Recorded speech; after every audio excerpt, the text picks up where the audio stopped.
কামাল ভাই, আপনাকে দিয়েই শুরু করব। এই যে ভারত সফর বা ভারত বাংলাদেশ সম্পর্কের এখন যে অবস্থা, 24-এর 5 আগস্টের পর থেকেই তো আমরা দেখেছি যে এক ধরনের বড় ধরনের টানাপোড়েন। আবার এই কিছুদিন আগে শেখ হাসিনার প্রেস ব্রিফিংকে কেন্দ্র করেও বাংলাদেশের পররাষ্ট্র মন্ত্রণালয়ের যে বিবৃতি, সব কিছু মিলিয়ে তারেক রহমানের এই সম্ভাব্য ভারত সফর কী ধরনের মনোভাব, বাংলাদেশ নিয়ে ভারতের কি মনোভাব কোনো পরিবর্তন হবে কিনা? পরিবর্তন তো আমি মনে করি কিছুটা হয়েছে যে তারই প্রমাণ হচ্ছে যে এরকম একটা দ্বিপাক্ষিক সফরের আমন্ত্রণ দেওয়া। হ্যাঁ, কারণ আগে যেটা আমন্ত্রণ দেওয়া হয়েছিল সেটা তো বিমস্টেকের চেয়ারম্যান হিসেবে ওনাকে আমন্ত্রণ দেওয়া হয়েছিল, তাও সেটা তো ব্রিক্সের মূল সম্মেলনে ওনার তেমন কিছু করার ছিল না। হয়তো তার সঙ্গে নরেন্দ্র মোদী এটা আলোচনা হতো, কিন্তু সে আলোচনায় আমাদের পক্ষ থেকে যাওয়ার কোনো আগ্রহ দেখানো হয়নি। এবং না দেখানোটা আমার কাছে স্বাভাবিক মনে হয়েছিল যে আমাদের সঙ্গে তো ভারতের দ্বিপাক্ষিক অনেক সমস্যা আছে, আলোচনা করে সেটাই করতে হবে। এবং উনি নির্বাচিত হওয়ার পরও একবারও যাননি এ পর্যন্ত। তো সেক্ষেত্রে ভারতে আমন্ত্রণ জানাতে হবে। ভারত অবশ্য বলেছে তারা এর আগে 2বার আমন্ত্রণ করেছে, তো সেগুলো এক ধরনের আমন্ত্রণ এবং মানে আপনার সরাসরি অফিসিয়াল আমন্ত্রণটা বলার পরে এবার এলো, এবং এটা আসাটাই স্বাভাবিক আমি মনে করি। কারণ ভারত অবশ্যই চায় যে বাংলাদেশের সঙ্গে সম্পর্কটাকে ভালো করতে। ভারত আমাদের প্রতিবেশী, এটা তো ভাইস ভার্সা, আমরাও তো ওদের প্রতিবেশী, তাই না? কিন্তু ভালো করতে তারা চায়, কিন্তু তাদের কাজ কর্মে কি মনে হয় না, কাজকর্মে আপনার দেখেন একটা যখন আওয়ামী লীগ সরকার ছিল তখন ভারতের সঙ্গে একটা সম্পর্ক ছিল। আওয়ামী লীগ সরকারের পতনের পর ভারত দুঃখ পাইছে, খুবই দুঃখ পাইছে, কিন্তু তাদের এত অনুগত তো আর কোনো সরকার সে পাবে না, সেটা তারাও জানে। কাজেই তারপরে যারা আসছে তারা নিজেরাই সম্পর্কটাকে ভালো করতে চায় নাই, কারণ তাদের কোনো দায়িত্ব ছিল না। সম্পর্ক ভালো করতে হবে এটা তারা মনে করছে, এটা তাদের কাজ না। তারা বরং সম্পর্কটাকে একদম তিক্ততার চরমে নিয়ে গেছে। তো আমরা কি ভারতের সঙ্গে তিক্ততার চরমে সম্পর্ক রাখতে চাই? দেখেন, সম্পর্ক 2 ধরনের ভাই। একটা হলো ভারতের সবই খারাপ, ভারতে খারাপ, ভারতে অনেক কিছু খারাপ তো আমাদেরও থাকতে পারে, এটা দ্বিপাক্ষিক ব্যাপার। তো এখন আপনি বলতেছেন এখানে বৈশা যে তোমাদের 7 সিস্টারে যারা নাকি বিদ্রোহী আছে তাদেরকে আমরা জায়গা দিব, তো এটা বলে কি আপনি ভালো কিছু প্রমাণ করলেন না তো। তো এটা তো আমাদের বুঝতে, আমরা কি এটা পারি? একটা স্বাধীন সার্বভৌম দেশের ভেতরে হাত দিতে পারি না তো। এই কাজটা ভারত 15 বছর ধরে করছে। আমাদের এখানে ইলেকশন হচ্ছে না, ভারত তো ইলেকশনের মানে যারা ইলেকশন না করে ক্ষমতা ছিল ওদেরকে সাপোর্ট দিছে, বলছে এটা নাকি তাদের অভ্যন্তরীণ ব্যাপার, এবং তাদেরকে ওটা তো আমাদের জন্য ভালো লাগে নাই। তো এখন সেই জিনিসটা যেমন সত্য, তেমনি এটাও সত্য যে আমাদের বর্তমানে একটা গণতান্ত্রিক সরকার আসছে। হয়তো তাদের পছন্দের সরকারের পতনের কারণে ইউনূস সরকারের সঙ্গে তাদের সম্পর্কটা খারাপ ছিল, খুবই খারাপ ছিল। তারা সেই খারাপ সম্পর্ক এখন কন্টিনিউ করতে চায় না। এখন ইউনূসের সঙ্গে তার কি সম্পর্ক ছিল এটা তো আর বর্তমান সরকারের দেখার ব্যাপার না। বর্তমান সরকার হলো তারা চিন্তা করবে যে ভারতের সঙ্গে কি সম্পর্ক রাখলে আমার লাভ হবে। ভারতের লাভ কিন্তু ইম্পর্টেন্ট, আমার কাছে হলো আমার দেশের স্বার্থ। তো সেই ক্ষেত্রে এই সম্পর্কটা তৈরি করার জন্য কি করতে হবে? আলোচনাই একমাত্র পথ, এবং সে আলোচনা ওই মানে আপনার রাষ্ট্রদূত পর্যায়ে আলোচনা না, কিন্তু আমরা সরকার প্রধান পর্যায়ে আলোচনা। আমরা এর আগে দেখেছি যে মানে একটি দেশের সঙ্গে আরেকটি দেশের সম্পর্ক হয় পিপল টু পিপল, কিন্তু ভারত বাংলাদেশে একটি দলের সঙ্গে সম্পর্ক গড়েছে। সেই কারণে হয়তো 5 আগস্টের পরে বাংলাদেশের সাথে ভারতের তিক্ততা বেড়েছে। কিন্তু এখন যেহেতু গণতান্ত্রিক সরকার এসেছে, তাদের কূটনীতির কি কোনো পরিবর্তন? আমি বলি আপনাকে, সম্পর্ক পিপল টু পিপল হয় না, সম্পর্ক হয় গভর্নমেন্ট টু গভর্নমেন্ট। হ্যাঁ, এটাই সম্পর্ক হয় গভর্নমেন্ট টু গভর্নমেন্ট। একই পিপল আমাদের এখানে। এই দেশের সঙ্গে শেখ হাসিনা এক ধরনের, এই ভারতের সঙ্গে শেখ হাসিনা এক ধরনের সম্পর্ক ছিল, ভারতের সঙ্গে শেখ মুজিবের এক ধরনের সম্পর্ক ছিল, ভারতের সঙ্গে জিয়াউর রহমানের এক ধরনের সম্পর্ক ছিল না? জিয়াউর রহমান যে কদিনই থাকুক ক্ষমতায়, উনি তো কিছুদিন ক্ষমতায় ছিলেন, উনি তো রাষ্ট্রপ্রধান ছিলেন, ওনার সঙ্গে ভারতের সম্পর্ক ছিল এক ধরনের। আজকে জিয়াউর রহমানের যে দল, সেই দলের সঙ্গে সম্পর্ক হওয়ার প্রশ্ন হচ্ছে। হাসিনার সঙ্গে যেমন সম্পর্ক ছিল, খালেদা জিয়ার সঙ্গে সম্পর্ক ছিল। খালেদা জিয়ার সময় কি ভারতের সঙ্গে আমাদের যুদ্ধ অবস্থা ছিল? তা তো ছিল না রে ভাই। তো একটা গভর্নমেন্টের পলিসি অনুযায়ী সম্পর্কটা চেঞ্জ হয়।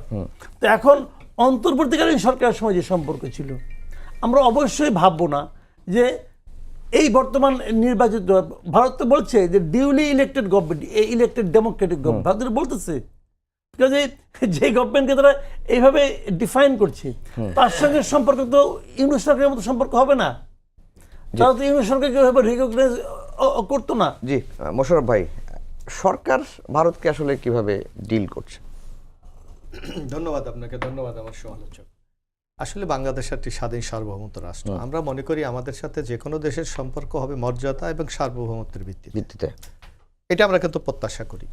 কিন্তু কেউ যদি আমাদেরকে প্রজা মনে করে, কেউ যদি আমাদের দেশে ইন্টারফেয়ার করে, সেটা তো আমাদের কাছে স্বাধীন দেশ হিসেবে কোনোভাবেই কাম্য হতে পারে না। যার জন্য আপনি দেখবেন ভারত আওয়ামী লীগের 15 বছর টিকিয়ে থাকার পিছনে তাদের একটা বিরাট ভূমিকা ছিল, এবং তারা নগ্নভাবে একটা দেশে এসে যেভাবে হস্তক্ষেপ করেছে, সুজাতা সিং এর কথা আমরা জানি, কিভাবে 14 সালের বিনা প্রতিদ্বন্দ্বিতা নির্বাচনের জন্য সে বাংলাদেশে ছুটে এসেছিল। 18 নির্বাচনে সবাই রাত্রে হয়েছে, একমাত্র ভারত আর ভুটান বলেছে যে না, রাত্রে হয়নি। এই সম্পর্কগুলিতে আসলে চাই না। আর একই সম্পর্ক সবসময় চলবে এটাও প্রত্যাশা করা যায় না, কারণ একটা কথা কিন্তু সবচেয়ে বেশি প্রচলিত যে আপনি সব পারবেন, প্রতিবেশীকে চেঞ্জ করতে পারবেন। তো সুতরাং ভারত আমাদের প্রতিবেশী এবং বিশাল, প্রায় 4000 কিলোমিটার তাদের সাথে আমাদের সীমান্ত। সুতরাং আমরা মনে করি মর্যাদা এবং বাংলাদেশ যে একটা স্বাধীন সার্বভৌমত্ব রাষ্ট্র, এর ভিত্তিতে সম্পর্ক হতে পারে, কিন্তু সেই ক্ষেত্রে অবশ্যই আমাদের স্বার্থকে সম্বন্ধে রেখে আমাদের কাজগুলি করতে হবে।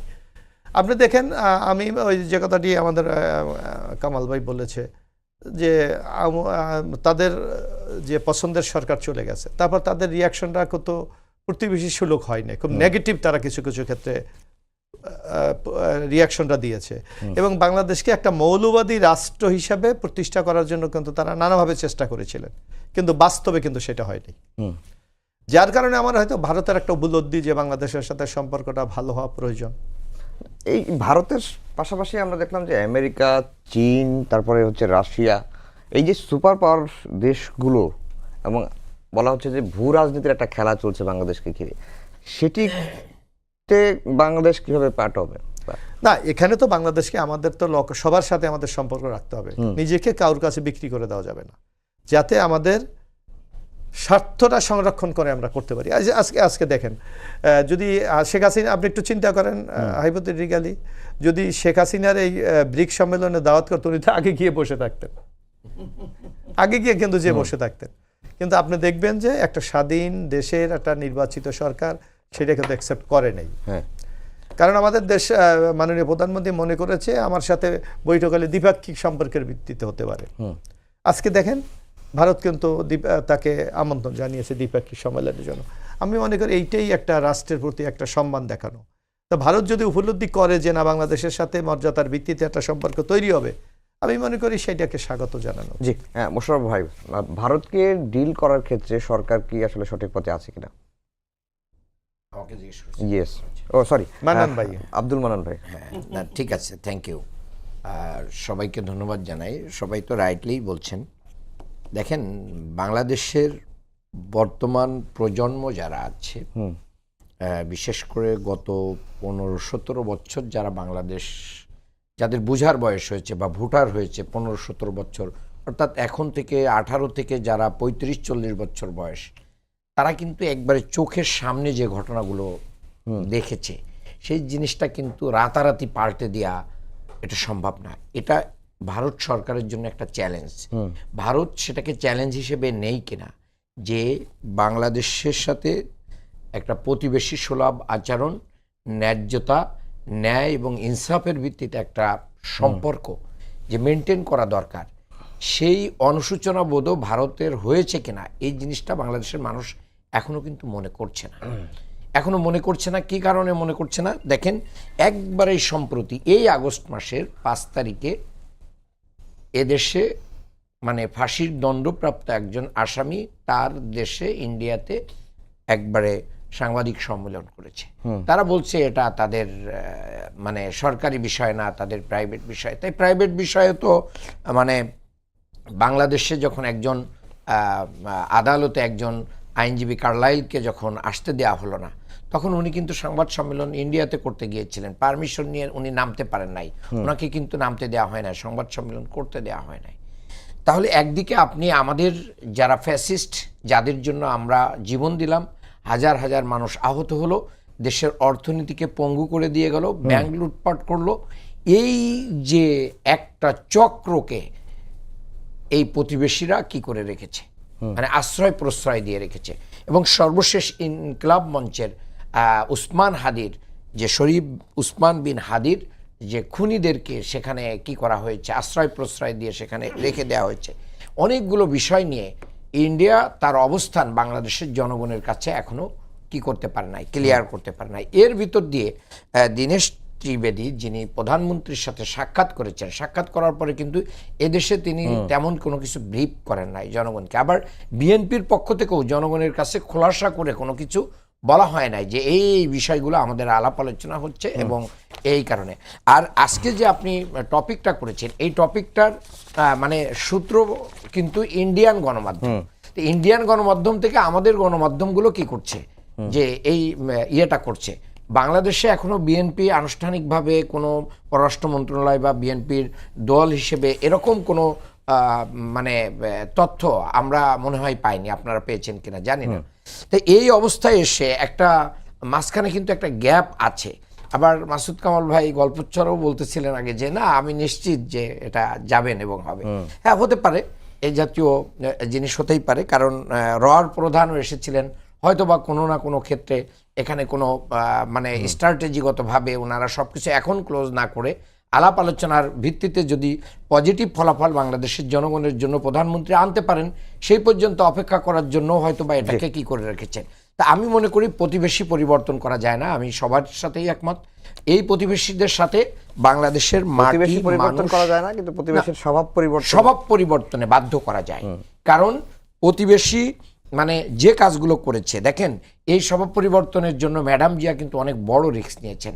ভারতের রাষ্ট্রপতি তৎকালীন প্রণব মুখার্জির সফরের সময় যে হরতাল ডেকেছিল বিরোধী দলগুলো, সেই হরতালে যখন হোটেলে ওনার সাথে সাক্ষাৎ ছিল, ম্যাডাম জিয়া কিন্তু সে সাক্ষাৎ কি করেছিলেন, বাতিল করেছিলেন।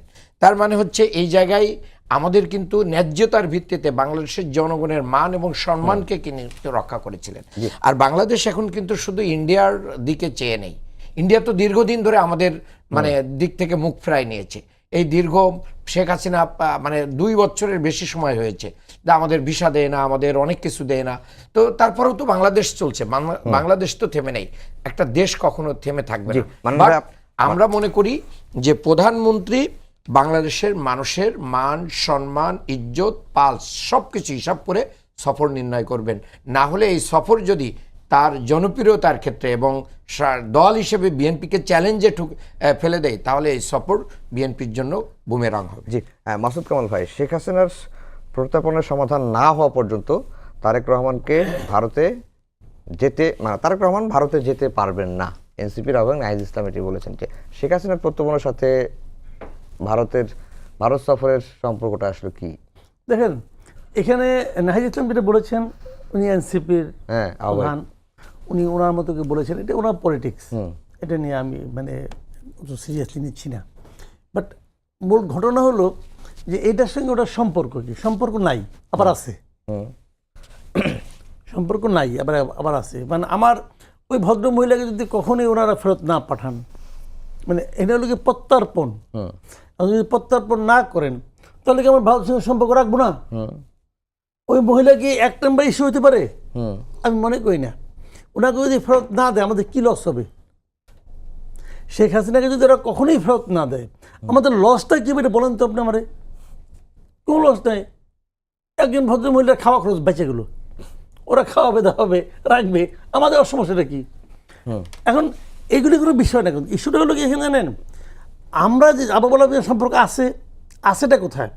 আমরা এর মাধ্যমে ওনাদের মানসিকতাটা উপলব্ধি করতে পারি। আমরা তো ওনাদের সঙ্গে বাণিজ্য করতে হবে, আমরা করবো, ওনারাও করবে। ওনাদেরও বিক্রির জন্য জায়গা বাজার লাগবে, আমাদেরও কেনার জন্য জায়গা লাগবে। আমরা একই পেঁয়াজ ভারত থেকে কিনলে আমার লাভ, কারণ এখানে পরিবহন খরচ কম। আমরা তেল ভারত থেকে আমার পাইপলাইনের মাধ্যমে আনতে পারি, পরিবহন খরচ কমে যায়। কাজে এটা আমাদেরও লাভ, আমাদের কোনো সমস্যা নাই। তো আমরা উচিত পয়সায় খামো গোয়াল নিয়ে আমার কিসের সঙ্গে একটা কথা আছে না, এরকম টাকা দিয়ে কিনে নিয়ে আসবো, খাবো, প্রবলেম তো নাই কোনো। কিন্তু প্রশ্নটা হলো, যদি আমার কাছে বিকল্প থাকে, তাহলে আমি যাবো না, কারণ উনি আমার সাথে খারাপ ব্যবহার করছে। আমাদের একটা প্রাপ্য জিনিস উনি আমাদেরকে দিচ্ছে না। যেমন ধরেন শেখ হাসিনার ব্যাপারে যেমন তেমন আছে, হাদির যে অভিযুক্ত ব্যক্তি, তাকে আপনি দিবেন না, বলবেন যে না এগুলো আইন কানুন আছে, অমুক আছে তমুক আছে, সবই আছে। যদি আপনি আমার সঙ্গে সম্পর্ক ভালো রাখতে চান, হাদির খুনিকে তো আপনি কালকে পাঠাতে পারেন, পারেন না? পাঠাচ্ছেন তো আগে, আমরা পাঠাই নাই, আমরা তো পাঠাইছি, আমরা অনুপ চেটিয়াকে পাঠাই নাই, পাঠাইছি তো।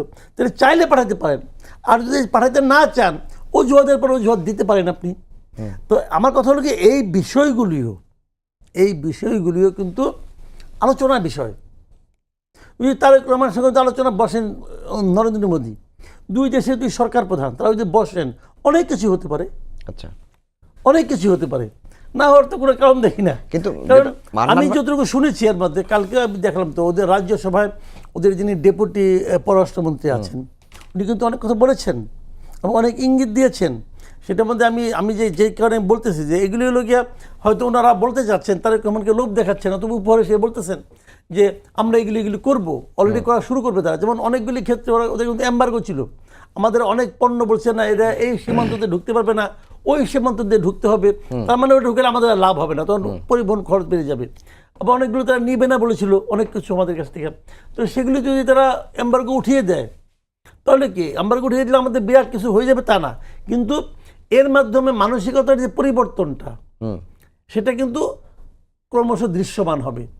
তো আমি এগুলিকে পজিটিভলি দেখি। আমি মনে করি যে যদি ওনাকে মানে মাসুদ কামাল ভাই, আপনি বলছেন যে ভারত বাংলাদেশ সম্পর্কের ক্ষেত্রে শেখ হাসিনাই প্রথম বা প্রধান কোনো ইস্যু হতে পারে না, কিন্তু এই কদিনে বা এই 2 বছর 6 মাসে দেখলাম যে একজনকে নিয়েই আলোচনা, এটা আলোচনা আলোচনা ইস্যু নাই, তো এই জন্য করে এটা। আচ্ছা, তবে এই আলোচনা কে করে? বিএনপি করছে না? বিএনপি তো করে না, করে কে? এনসিপি করে। কি কারণে করে? তাদের তার কোনো রাজনীতি নাই,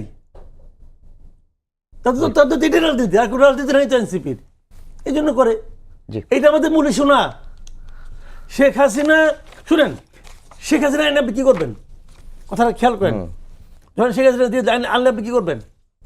আইনে নিয়ে তাকে ফাঁসি দিবেন, বিচার কার্যকর করবেন, অথবা সে আপিল করবে। অনেকে বলতেছে না আপিল করতে পারবে না, কারণ 30 দিন পার হয়ে গেছে, আপিল তো করে নাই, এখন আর কিছু করতে পারবে না। আপিল করতে পারবে, হ্যাঁ, এগুলি যারা বলে তারা এক ধরনের কথা বলে। ভাই আপিল যদি না করতে পারতো, বাচ্চুরা জায়গায় কি হয়েছে?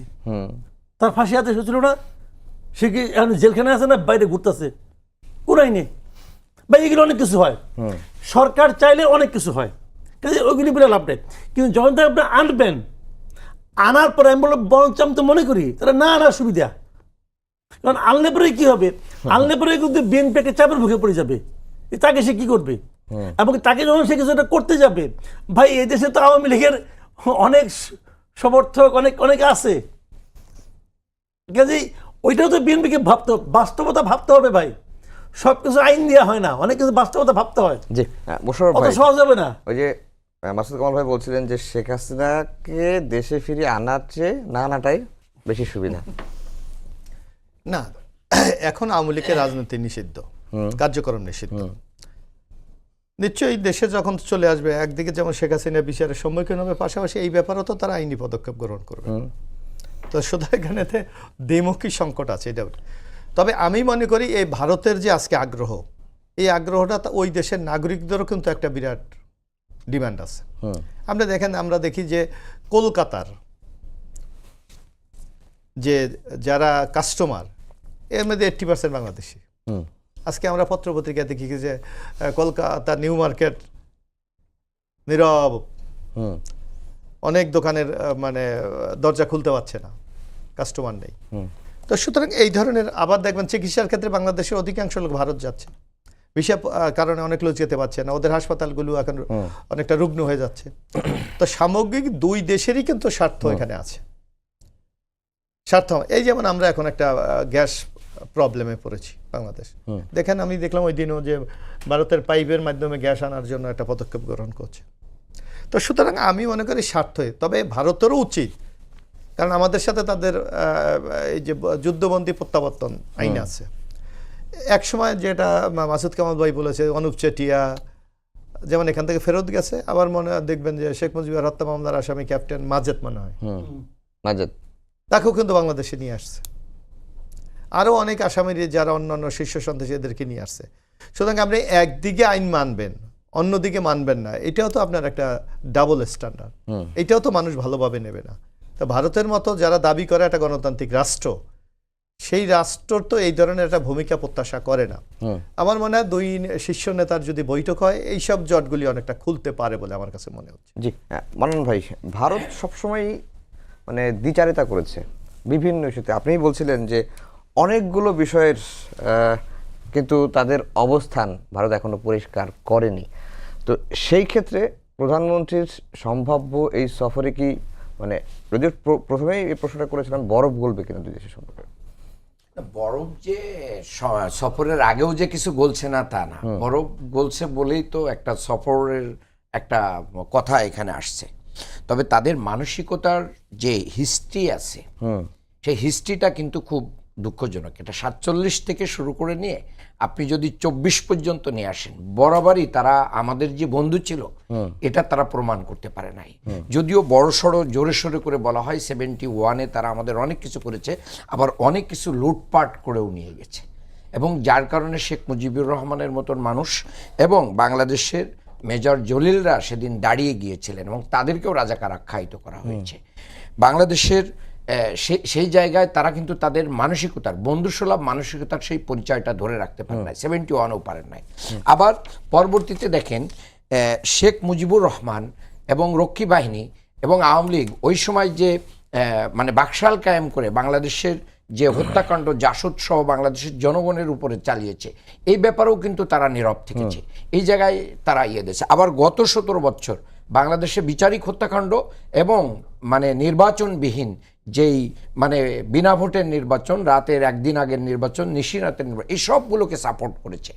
মূলত এইগুলো করে ভারত তার নিজস্ব স্বার্থকে প্রাধান্য দিয়েছে, বাংলাদেশের জনগণের স্বার্থকে কখনোই প্রাধান্য দেয় নাই, যেটা ভাইও বলেছেন তার সিংকে করেই করেছে। ভারত তো তাদের দেখেন দেশের জনগণের স্বার্থই দেখবে, আমাদের তো উচিত আমাদের দেশেরটা দেখা। বাট আপনি যখন বন্ধুত্ব চাইবেন, বন্ধু যদি আপনি হন, তাহলে আমি আজকে একটা ভিডিও দেখলাম যে একজন মুসলমান আর একজন হিন্দু বন্ধুত্ব, তো মুসলমানের জানাজা হচ্ছে, হিন্দু বন্ধুটা দূর থেকে দাঁড়িয়ে কিন্তু দেখছে, সে জানাজায় অংশগ্রহণ করে নাই, বাট তার যে সমবেদনা সে কিন্তু প্রকাশ করছে, এটা সাইন অফ ফ্রেন্ডশিপ।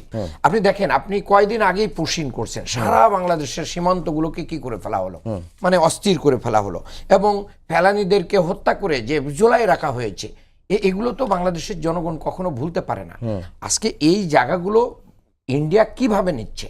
ইন্ডিয়াকে আমাদেরকে তাদের গরম দিয়ে, অস্ত্র দিয়ে, অথবা অন্য কোনো ভয় দেখিয়ে আমাদেরকে মানে বাগিয়ে নিতে চায়, সেই দিন তো নাই।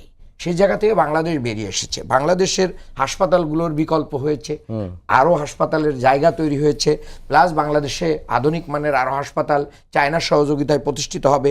বাংলাদেশের জন্য ওই দেশের আলু পেঁয়াজের পরিবর্তে অন্য জায়গায় আমরা চলে গিয়েছি, আরও অনেক জায়গায় যাচ্ছি। কিন্তু ইন্ডিয়ার যে অবস্থা তো রয়েছে, দেখেন কয়েকদিন আগে পশ্চিমবঙ্গে যে যিনি বর্তমান মানে মুখ্যমন্ত্রী হলেন নতুন, শুভেন্দু মুখোপাধ্যায়, উনি দেখেন অধিকারী, উনি কি বললেন? উনি বললেন যে শেখ হাসিনাকে শাহজালাল বিমানবন্দরে নামায় নিয়ে আসবেন তারা, এবং তিনি মানে মর্যাদার সাথে যাবেন।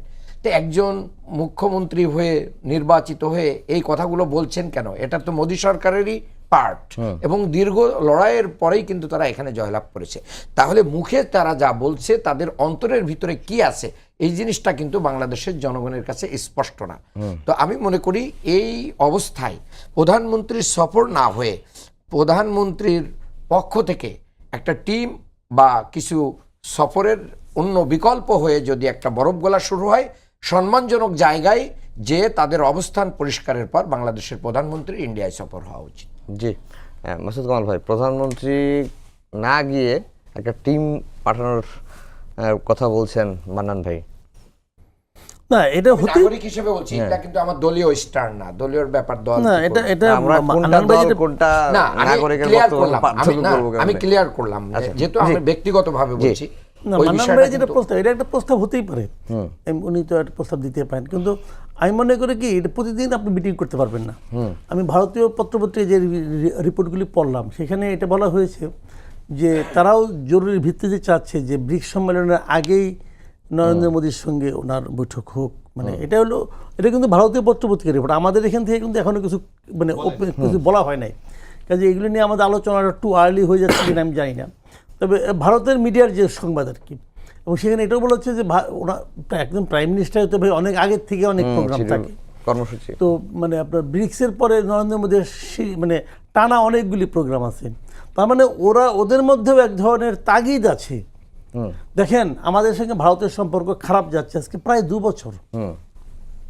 এই 2 বছরে কি ভারতের কোনো লস হয় নাই? মুশারফ ভাই তো বললেন ভাই লস হয় নাই, কিছু হয়েছে, কিছু লস কি আমাদেরও হয় নাই, হয়েছে।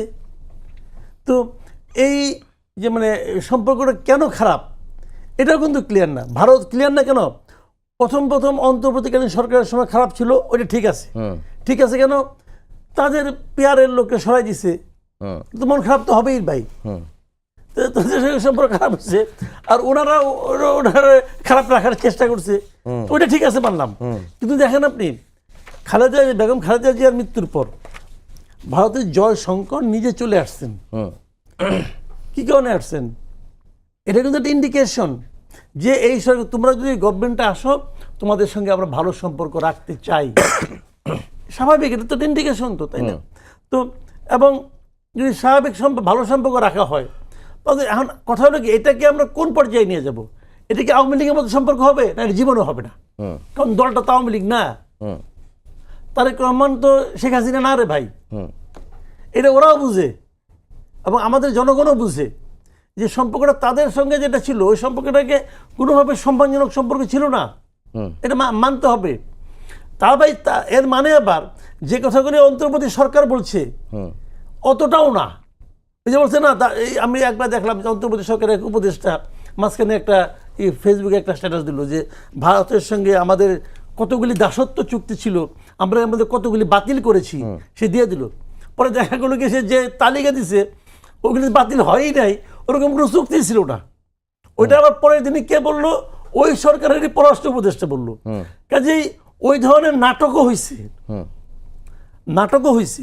কাজে আমি মনে করি কি জানেন, যে কতটা দাসত্ব চুক্তি ছিল, দাস হয়ে গেছিলাম, হ্যান হয়ে গেছিলাম, এগুলি যত বলে তত না, বরঞ্চ যদি লজিক দিয়ে বলি আমি, যে আমাদের দেশে দাসত্ব চুক্তি যদি কিছু হয়ে থাকে সেটা অন্তর্বর্তীকালীন সরকার করে গেছে আমেরিকার সঙ্গে, কিন্তু রাজনৈতিক দলগুলো চুপচাপ কেন তাহলে? তো আমেরিকায় চুক্তি নিয়ে এটা হলো রাজনৈতিক দলগুলোর, এটা হলো আমি মনে করি সাধারণ, আমি একজন নাগরিক হিসেবে বলি, এই জন্য বিএনপি বলেন, জামাতে ইসলাম বলেন, এনসিপি বলেন, এই দলগুলির প্রতি আমার মতো মানুষের ঘৃণা ছাড়া আর কিছু নাই। তারা কেন এটা নিয়ে কোনো আলোচনা করে না? কেন তাদের মেরুদণ্ড এতটা টাইট হয়ে গেল, এত দুর্বল হয়ে গেল? জামাতের আমির একবার একটা কথা বলছে যে আমি কার সঙ্গে আমাদের সঙ্গে কোনো আলাপ হয় নাই। খলিল সাহেব দাবি করছিল যে আমি তার সঙ্গে আলাপ করে নিয়েছি। আমির সাহেব একবার বলছিল আলাপ হয় নাই, কিন্তু তারপরে তারা সংসদের নিয়ে কোনো কথা বললো না, প্রকাশ্যে কিছু বলতেছে না। বিএনপি তো বলেই না, বিএনপি তো খলিল সাহেবরে নিয়ে পররাষ্ট্রমন্ত্রী বানিয়ে ফেলাইছে। কেন বানাইছে? আমি মনে করি এটা বিএনপির এই ব্লান্ডার, এই জন্য বিএনপিকে এক সময় ফল ভোগ করতে হবে। জি মোশাররফ ভাই, ভারত কি তাদের অভ্যাস বদলাবে কিনা? মানে তারা যে দৃষ্টিতে বাংলাদেশকে দেখে সেই দৃষ্টিভঙ্গির পরিবর্তন, বা এই 2 বছরে তো আমরা এখন পর্যন্ত দেখিনি কিছু একটা। না, ইদানিং একটু তাদের এই যে আপনার এই গভর্নমেন্টে আসার পর তাদের একটু চেঞ্জ হচ্ছে কিছু ক্ষেত্রে দেখা যাচ্ছে।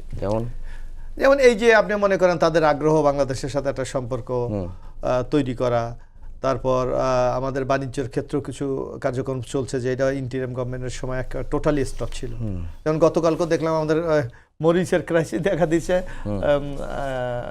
8 টন না 10 টন মরিচ পাঠিয়ে দিয়েছে।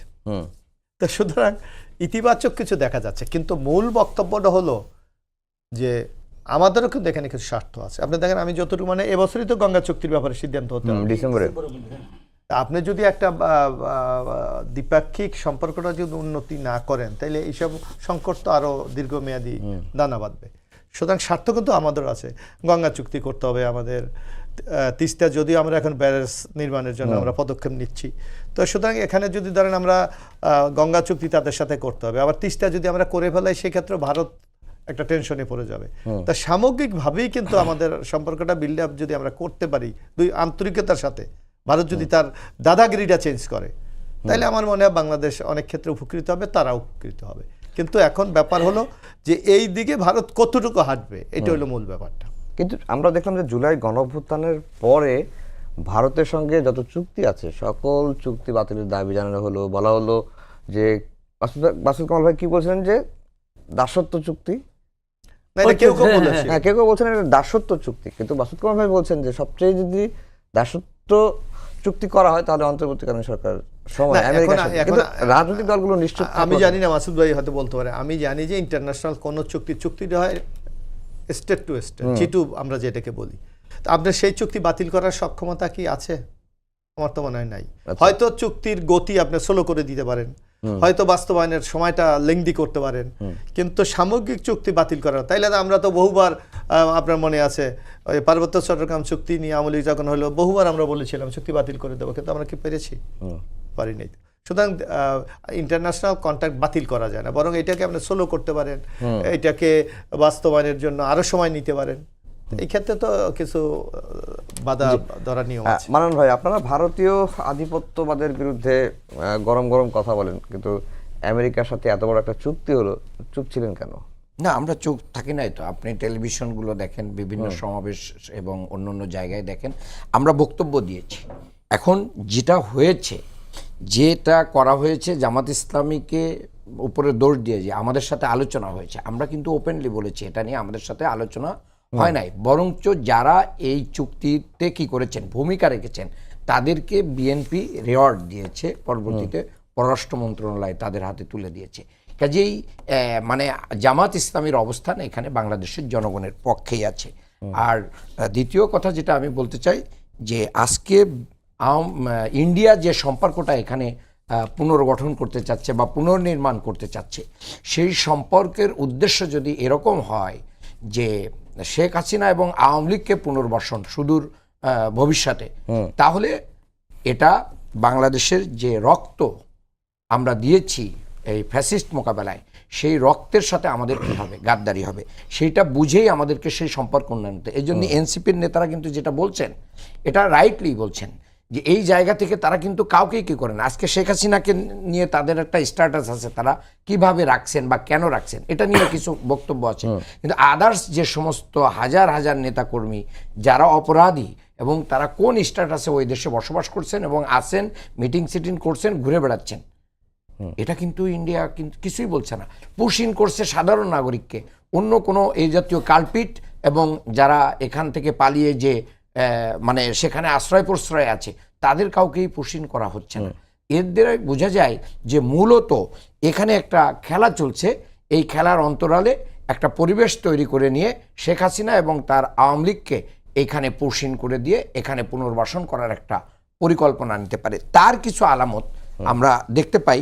দেখেন, রিসেন্টলি ইন্ডিয়ান একজন সাংবাদিক কিন্তু সালাউদ্দিন সাহেবকে মানে ইঙ্গিত করে বলেছেন যে আপনি যখন শিলং ছিলেন আপনি তো হাত পায়ে ধরেছেন যে বাংলাদেশে আপনাকে যদি পাঠাই দেওয়া হয় আপনি জীবনের নিরাপত্তা থাকবে না, বাংলাদেশের র্যাব আপনাকে এখানে দিয়েছে, আপনি তো ভারতকে হাত পায়ে ধরে কিভাবে এ দেশে ছিলেন আমরা সেগুলো ফাঁস করে দেব। আবার এটাও তো অনেক সাংবাদিকরা, ভারতীয় সাংবাদিকরা রেখেছেন যে 5ই আগস্টের পরে লং টাইম প্রধানমন্ত্রী, বর্তমান প্রধানমন্ত্রী যিনি, উনি লন্ডন থেকে বাংলাদেশে আসেন নাই যতক্ষণ না ইন্ডিয়ার কোনো সিগন্যাল পেয়েছেন। এটা তারা দাবি করে, আমরা জানি না, এটা বিএনপি বলতে পারবে। বাট সেই সমস্ত কোনো দেন দরবার যদি নির্বাচিত হওয়ার আগেই থেকে থাকে সেইগুলো বিএনপি ভালো বলতে পারবে, প্রধানমন্ত্রী বলতে পারবে। সেটার মাধ্যম দিয়ে বাংলাদেশের জনগণ যদি লাভবান না হয়, এই সফরের মাধ্যম দিয়ে ইন্ডিয়ার মনোভাবের যদি পরিবর্তন না হয়, এই সফরটাই বুমেরাং হবে। আমরা শেষের দিকে চলে আসছি। মাসুদ কামাল ভাই, আসলে এই প্রসঙ্গটা বারবারই আসে যে আওয়ামী লীগকে পুনর্বাসনের চেষ্টা করতে পারে ভারত, মানে একটা পার্শ্ববর্তী দেশ চাইলেই কি আরেকটা দলকে, যিনি পতিত ফ্যাসিস্ট তারা পালিয়ে গেছেন, তাদেরকে আবার পুনর্বাসন করা সম্ভব? দেখেন, পুনর্বাসন শব্দটা কীভাবে আপনি ইউজ করবেন আমি জানি না, কারণ আওয়ামী লীগকে তো নিষিদ্ধ করা হয় নাই, আদালতে আছে বিষয়টা। আদালত যদি বলে যে আওয়ামী লীগ রাজনীতি করতে পারবে, তাহলে পুনর্বাসনী শব্দ প্রয়োগ করা তো কোনো অর্থই হয় না। বিষয়টা হলো আপনার যে ভারত কি চায় কিনা। হ্যাঁ, ভারত চায়, ভারত সবসময় চায় যে এই দেশে তার অনুগত একটা দল থাকুক, এবং আওয়ামী লীগের আনুগত্য তো প্রশ্নাতীত, এটা তো শেখার কোনো উপায় নাই। আমি যা দিয়েছি কেউ তা দিতে পারে নাই, পারবেও না, এইটা নিয়ে নানা ধরনের কথা বলা হয়। ইদানিং দেখি আবার নতুন এক ধরনের ভিডিও দেখায় যে উনি নাকি এটা বলতে চেয়েছেন যে আমাদের এখানে ওদের যে আপনার এই আসাম এলাকা উলফা টুলফা এগুলো আমরা যে সুযোগ দিচ্ছি না, এটাই বোধহয় উনি মিন করছে। যে মিনই করুক ভাই, যেই মিনই করুক, কথাটা হলো ভারতের কাছে আওয়ামী লীগ যতটা অনুগত ছিল রাজনৈতিক দল হিসেবে, এরকম দল তো দ্বিতীয়টা ভারত পাবেও না, পায়ও নাই, তারাও বিশ্বাস করে এটাই। কিন্তু এই দলটা এখানে সক্রিয় থাকলে ভারত তো খুশি হবে, তারা সেই চেষ্টা করতেই পারে। এটা করার কোনো অস্বাভাবিক ব্যাপার না, কিন্তু এটা করতেই পারে। আবার আমাদের হাসনাত আব্দুল্লাহর দল যেটা আছে, তারাও এই চেষ্টা করতে পারে যে সেভেন সিস্টার্স এটা সবসময় আওলার লেগে থাকুক, কারণ এটা তো উনি প্রকাশ্যই বলছেন তো, উনি তো পাগল না, সুস্থ মস্তিষ্কের একজন লোক, যাকে জনগণ এমপি নির্বাচিত করছে, সংসদে কথাবার্তা বলেন, উনি যেটা বলছেন, কাজে যার যার মতলব তার তার কাছে, ওটা নিয়ে আমার কোনো আলোচনা নেই। শেখ হাসিনাকে নিয়ে ভারতের প্ল্যানটা কি? এইটা আমি বলতে পারবো, এটা ভারত বলতে পারবে ভালো। তবে একটা জিনিস হলো কি, আমি যেটা মনে করি, ওই যে একবার অনেকদিন আগে এই মানে আপনার যুক্তরাষ্ট্রে একটা ঘটনা, জোকস কিনা আমি জানি না, কেউ একজন বিদেশি একজন লোক তাদের খুব অনুগত ছিল, তারা নাকি বের করে দিয়েছিল, তো তাকে বলছিল যে ওকে নিয়ে আমরা তো মাথায় ঘামাচ্ছি কেন, ও তো একটা বাস্টার্ড। তখন ওই প্রেসিডেন্ট ওই সময় যে ছিল জনসন নাকি যেন, উনি বলছিলেন হ্যাঁ বাস্টার্ড, কিন্তু সে আমাদের বাস্টার্ড। এখন শেখ হাসিনাকে নিয়ে কি মানে প্ল্যান, এটা তো ভারত বলতে পারবে। জি মোশাররফ ভাই, মান্নান ভাই বলছিলেন যে কোন দলের অবস্থান, বা তার দলের নামটাই উল্লেখ করেই বলেছেন যে জামাতের অবস্থান সবসময় জনগণের পক্ষে। আপনারা আসলে কাদের পক্ষে? যে কোনো দল যখন রাজনীতি করে অবশ্যই জনগণকে যদি আপনি টার্গেট না করেন, তার রাজনীতি করার তো কোনো সুযোগ নেই। এই যে আওয়ামী লীগ 15 বছর যে আমাদের উপর অত্যাচার নির্যাতন করছে, তারাও তো বলছে আমরা জনগণের দল, এবং সবচেয়ে পুরনো দল বাংলাদেশের। তো সুতরাং জনগণকে তো সবাই সামনে রেখেই কথাবার্তা বলবে। কিন্তু এখানে আমার বক্তব্যটা স্পষ্ট, সেটা হলো শেখ হাসিনা একটা বিরাট গণহত্যা চালিয়েছে, বাংলাদেশের গণতন্ত্রকে ধ্বংস করেছে, আমাদের ইনস্টিটিউশনগুলোকে নগ্ন দলীয়করণ করেছে। এগুলির জন্য কি সে পে করবে না? উনি বারবার একটা কথা বলতো, আপনার নিশ্চয়ই মনে আছে, যে আইনের শাসন কায়েম করবে। তো উনি যদি সে আইনের শাসনে কায়েম করতে চায়, বিশ্বাস করতে চায়, তাহলে তো ওনার বাংলাদেশে ফিরে এসে আদালতকে ফেস করা উচিত। আমরা করব, উনি ঠিক আছে বাংলাদেশে ফিরে আসুক, আমাদের কোনো আপত্তি নাই, কিন্তু উনি এসে আইনের কাছে আত্মসমর্পণ করবে। যদি আদালত তাকে নির্দোষ বলে রায় দেয়, আমরা অবশ্যই মেনে নেবো, আমরা তো আইনের শাসনে বিশ্বাস। শেখ হাসিনা যদি ফেরে তাহলে সবচেয়ে বিপাকে পড়বে সরকার, এমনটা কিন্তু বলা হচ্ছে। না, এখন একটা গভর্নমেন্ট তার তো নানা শক্তিকে মোকাবেলা করে ক্ষমতায় থাকতে, দেশের মধ্যে তো ইন্টারনাল নানা অপশক্তি আছে। তো আজকে তো শেখ হাসিনা বাংলাদেশের শত্রু, এটা তাই না। আমার মনে হয় ওনাকে বিএনপি না, শুধু বিএনপি একা না, বাংলাদেশে উনি আসলে বাংলাদেশের রাজনৈতিক দলগুলি ওনাকে যেমন 5 তারিখ প্রত্যাখ্যান করেছে, আগামীতে ইনশাল্লাহ করবে। মাসুদ কামাল ভাই, খুব সংক্ষিপ্ত সময় আছে, আমরা অন্য একটা বিষয় দিয়ে শেষ করতে চাই। কে হচ্ছেন বিএনপির মহাসচিব? এটা নিয়ে ব্যাপক আলোচনা, আপনার কোনো ধারণা আছে কিনা কে হতে পারে? না, এটা আমার কোনো ধারণা নাই। এটা আসলে ওই যেরকম কয়েকদিন আগে বলা হয়েছিল না, কে হচ্ছেন প্রেসিডেন্ট, কেবলমাত্র তারেক রহমান জানেন। কে হচ্ছেন মহাসচিব, এটাও কেবলমাত্র তারেক রহমানই জানেন। তবে আমার একটা মানে আপনার থাকবে, মানে চাহিদা থাকবে একজন আমি বিএনপি করি না, কিন্তু তারপরেও জনগণ হিসাবে, একজন সাধারণ নাগরিক হিসাবে আমি চাইব যে এমন কাউকে আপনারা দলের মহাসচিব বানান, যার সঙ্গে দলের একদম মাঠ পর্যায় পর্যন্ত একটা যোগাযোগ আছে। এটা খুব জরুরি, কিন্তু যাকেই বানান তার সঙ্গে যেন মাঠ পর্যায়ে। কারণ দেখেন, আমি একটা কথা বলি, বিএনপি এখন রাষ্ট্র ক্ষমতায় আছে, কিন্তু প্রত্যন্ত অঞ্চলে কিন্তু বাংলাদেশে ভাই চাঁদাবাজি হয়, এবং সেই চাঁদাবাজি এখন বিএনপির নেতৃত্বে হচ্ছে, বিএনপির লোকজনই করতেছে। এইগুলোকে থামানোর জন্য, এগুলোকে কন্ট্রোল করার জন্য এমন একজন মহাসচিব দরকার, যার নাকি প্রত্যন্ত এলাকায় পর্যন্ত তার একটা নিয়ন্ত্রণ আছে, যোগাযোগ আছে, যে নাকি নরমে গরমে বলতে পারবেন, নরমে বলতে পারবেন, গরমে বলতে পারবেন। যদি খালি গরমে বলেন তাহলে ভাই কাজ হবে না। কাজেই সেরকম একজন পলিটিক্যাল লোক দরকার। সেরকম লোক কে আছে আপনারা সবাই জানেন, ওনারাও জানেন, খুঁজে বাই করুক, এটা তো আমাদের ব্যাপার না। কিন্তু আমরা কি চাই এটা বললাম। মোশাররফ ভাই খুঁজে পাইছেন? না, এখন দেখেন আমাদের দলের মধ্যে যেই এখন সিদ্ধান্তগুলি হচ্ছে সেগুলো একেবারে গণতান্ত্রিক হবে। কালকেই তো আমাদের মহামান্য রাষ্ট্রপতি নির্বাচন, সেখানে কিন্তু সিনিয়র নেতাদের ভোটে হয়েছে। তো সুতরাং আমরা মনে করি গণতান্ত্রিক দলই সিদ্ধান্ত নেবে। দল সিদ্ধান্ত নেবে। মানান ভাই, আশিক কামাল ভাই, মোশাররফ ভাই, বলতে চাচ্ছি, আমাদের সময় শেষ। গণতান্ত্রিক চর্চা